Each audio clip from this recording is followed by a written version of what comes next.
वंचितांचं संचित घडवणारे श्रद्धेय बाळासाहेब आंबेडकर, पक्षाच्या अध्यक्ष आदरणीय रेखाताई ठाकूर, उपस्थित सर्व माझे सहकारी पदाधिकारी आणि ज्यांच्यासाठी श्रद्धेय बाळासाहेबांनी जीवाचं रान करून अहोरात्र तुमच्यासाठी रस्त्यावर उतरून ही आरक्षण यात्रा काढलेली आहे, त्या सर्व ओबीसी बांधवांना भगिनींना माझा मानाचा जय ओबीसी, सप्रेम जय भीम।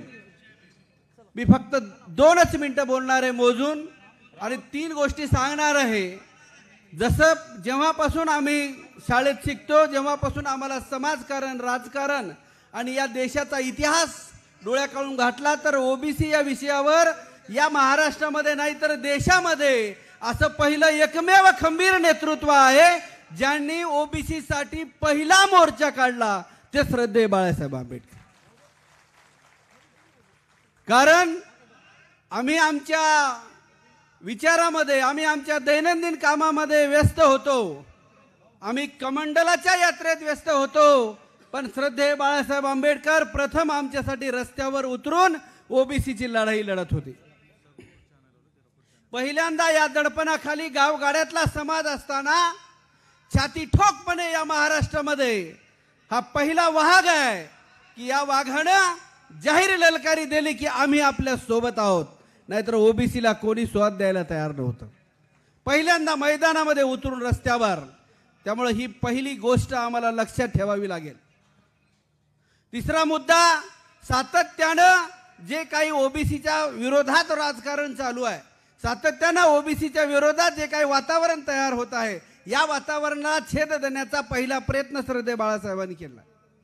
त्यामुळे सर्व ओबीसींना, तमाम ओबीसींना, विशेषतः या महाराष्ट्रातल्या तमाम ओबीसी कर्मचाऱ्यांना मी विनंती करू इच्छितो नम्रपणे की जरी तुम्हाला येता नाही आलं तरी प्रत्येक ओबीसी कर्मचाऱ्यानं आज शपथ घेतली पाहिजे की पहिल्यांदा मी या ओबीसीच्या जाहीर सभेसाठी 7 तारखेला मंडल दिनासाठी कमीत कमी 10 लोक मी माझ्या स्वखर्चाने पाठवेल। तयार आहेत का? या महाराष्ट्रातल्या तमाम कर्मचाऱ्यांना आवाहन करतो, जरी तुम्ही नाही आलात तुम्ही तर याच, पण काही अडचणीनं तुम्हाला जर येता नाही आलं तर जसं आपण पंढरपूर यात्रेला पूर्वीच्या काळामध्ये घरून पाठवत होतो भक्तांना, तशा पद्धतीनं या ओबीसीच्या हितासाठी, आमच्या येणाऱ्या भविष्यातल्या लेकरांच्या जीवासाठी आम्हाला ही गोष्ट करणं कर्मचाऱ्यांना हे नम्रपणे आवाहन करतो। नांदेड, परभणी, लातूर, हिंगोली या 4 जिल्ह्याला, संभाजीनगरला, औरंगाबादला जाण्यासाठी रेल्वेची व्यवस्था आहे।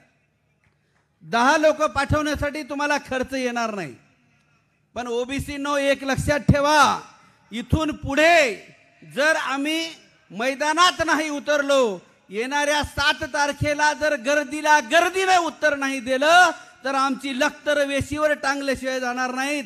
त्यामुळे श्रद्धेय बाळासाहेबांच्या शब्दाला साथ द्या एवढी विनंती करतो आणि थांबतो। जय ओबीसी, जय भीम, धन्यवाद।